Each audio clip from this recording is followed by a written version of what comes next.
Hello everyone, welcome back to our channel Judiciary by PW. This is me Arjita और आज के इस video में हम बात करेंगे सुप्रीम कोर्ट के एक लैंडमार्क जजमेंट के बारे में जो डील करता है सेक्शन 498A आईपीसी से रिलेटेड। देखिए वैसे तो ये सेक्शन अब आपका भारतीय न्याय संहिता में भी आ चुका है जो महिलाओं के साथ होने वाली क्रुएल्टी के बारे में बात करता है। अच्छा, सुप्रीम कोर्ट के जजमेंट के बारे में हम जानें उसके पहले थोड़ा सा बैकग्राउंड मैं आपको समझाना चाहूंगी।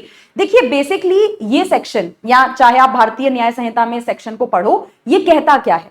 ये कहता है कि अगर कोई भी महिला है ना, और उसके साथ अगर उसके पति या पति के घर वाले क्रुएल्टी या हैरासमेंट करते हैं, महिला को मारते हैं, पीटते हैं, उससे किसी तरीके की डिमांड रखते हैं, उसको ताने वगैरह मारते हैं, तो ये सब कुछ 498 आईपीसी में क्रुएल्टी का अपराध जो है वो माना जाता था। अब अभी तक तो देश यही समझता था कि ये जो अपराध है या ये इस सेक्शन के अंदर में जो केस है वो सिर्फ एक शादीशुदा महिला फाइल कर सकती है और ये केस सिर्फ एक पति और पति के घर वालों के खिलाफ फाइल किया जा सकता है।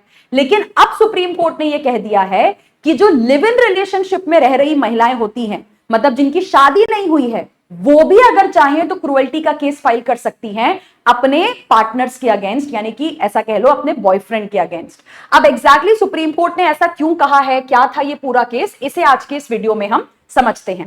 देखो केस है यहाँ पे बेसिकली डॉक्टर लोकेश का, ये वही पर्सन है जिनके ऊपर 498 आईपीसी का केस फाइल हुआ था, है ना। और ये जो केस है आपका सुप्रीम कोर्ट पहुंचा। अब ये केस सुप्रीम कोर्ट कैसे पहुंचा?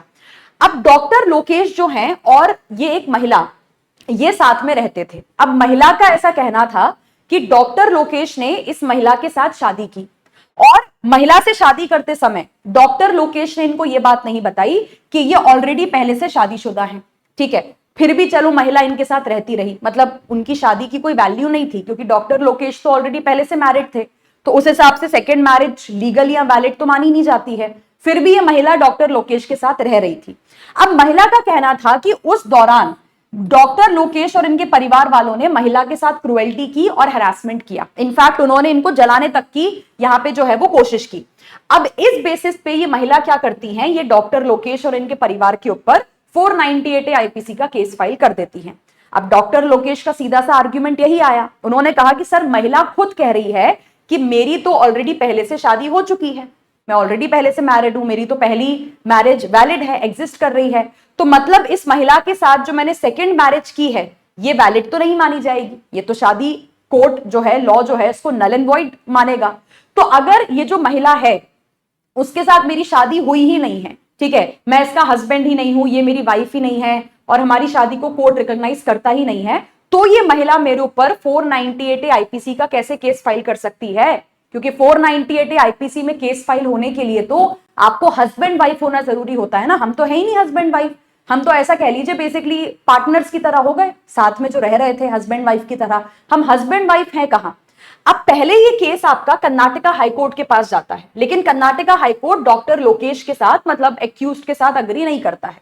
कर्नाटका हाईकोर्ट कहता है कि देखो सर ऐसा है कि भले वो पत्नी आपकी नहीं है या चलो उसकी शादी जो आपके साथ हुई है वो लीगली वैलिड नहीं है, वो शादी को कानून रिकॉग्नाइज नहीं करता है, ठीक है, लेकिन किसी महिला के साथ अगर क्रुएल्टी या हैरासमेंट हुआ है, जो महिला आपके साथ आपकी वाइफ की तरह रह रही थी, तो हम उस महिला को ये तो नहीं कह सकते ना कि नहीं हम आपका क्रुएल्टी और हैरासमेंट का केस एंटरटेन नहीं करेंगे क्योंकि आप उसकी वाइफ नहीं है, आप 498 आईपीसी का केस नहीं फाइल कर सकती।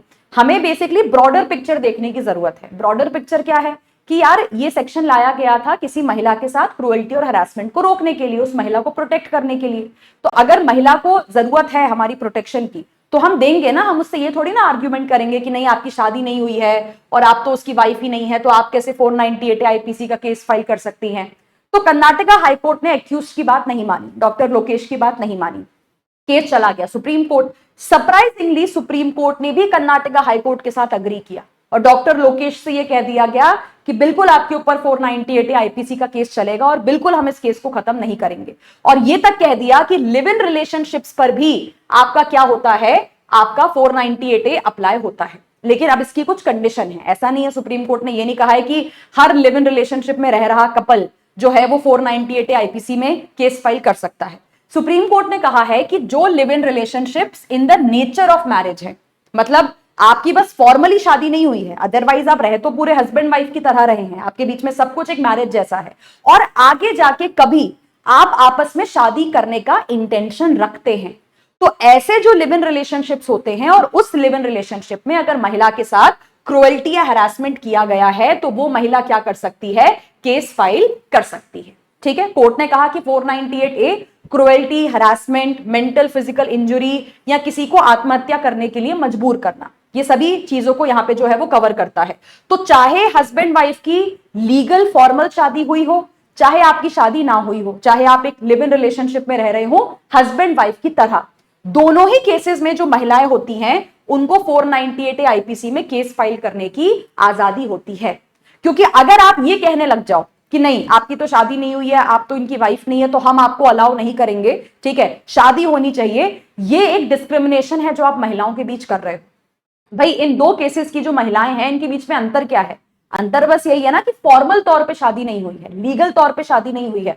अदरवाइज जो लिव इन रिलेशनशिप में रह रहे कपल्स होते हैं वो भी तो रहते हस्बैंड वाइफ की तरह ही है ना, सब कुछ उनके बीच में हस्बैंड वाइफ की तरह होता है।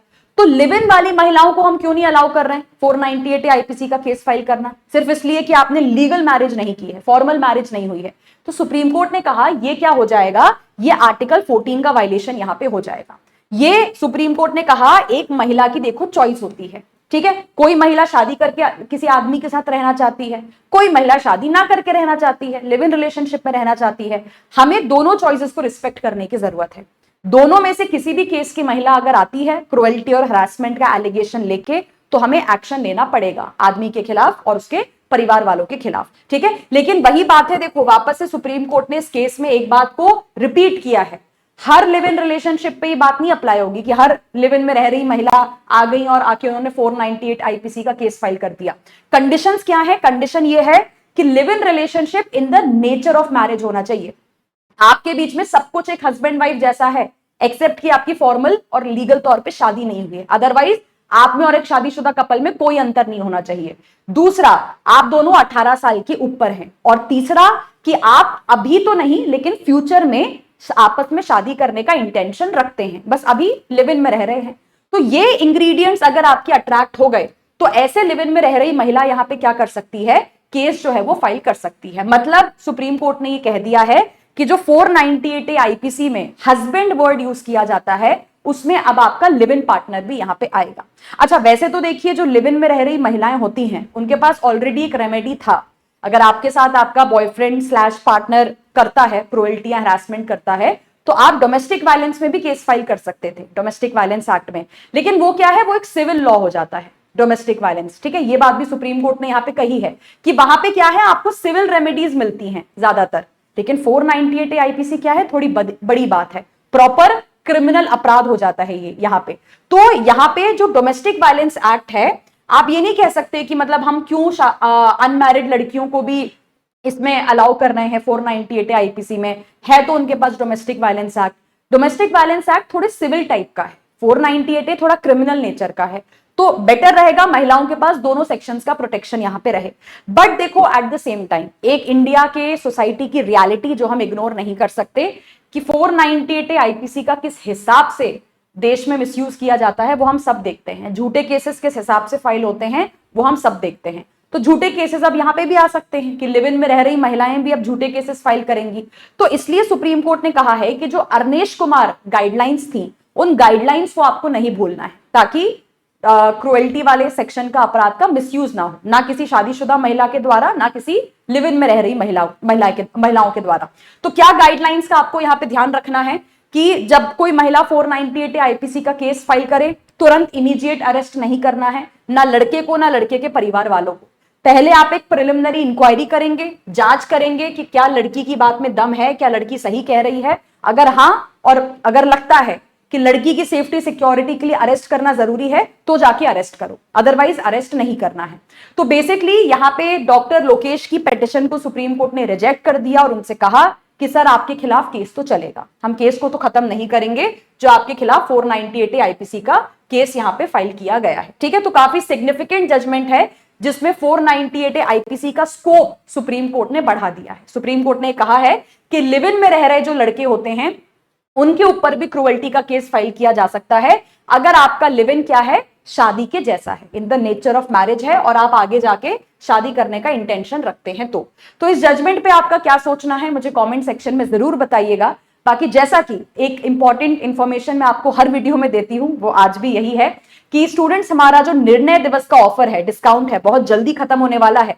मतलब आपके पास जो गोल्डन अपॉर्चुनिटी थी जुडिशरी बाय पीडब्ल्यू के अलग अलग बैचेस, कोर्सेज को डिस्काउंटेड फीस में ज्वाइन करने की, वो अपॉर्चुनिटी बहुत जल्दी जाने वाली है। तो आप अगर किसी भी एग्जाम की तैयारी कर रहे हो, judiciary, public prosecutor, legal drafting अगर आप सीखना चाहते हैं वकालत करने के लिए, तो आपके पास मौका है, जल्दी से जाके अपने कोर्स और बैच को ज्वाइन कर लो। ज्वाइन कैसे करना है, ऑफर या डिस्काउंट के बारे में अगर आप और जानना चाहते हो तो ये नंबर है, ठीक है। इस नंबर पे आप क्या कर सकते हैं, कॉल कर सकते हैं। टीम आपको सारी इंफॉर्मेशन, सारी जानकारी जो है वो यहाँ पे दे देगी। Alright, so thank you so much students, take care, all the best for your preparation, bye bye.